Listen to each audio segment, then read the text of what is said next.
יש לנו לקוח, אוקיי? הנה מה שהוא מתחיל לאכול. עשינו רוטב בלק בין מיוחד עם דגים. ומה יש לך להגיד? זה מאוד הרשים אותי מה שאת שמת בו. זה הרשים אותי לגמרי שאפילו ישראל הייתה תואמת את זה. האורז והשועית, מה זה טעימים?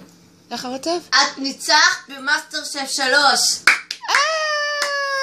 תודה, הראשון. אוי, זה כל כך מתרגש.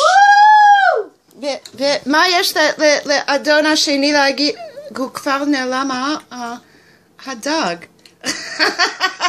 אז זה אומר מה שהלקוח השני חושב. כי כבר נעלם הדג. אז כנראה הרוטב מוצלח. כן? תודה.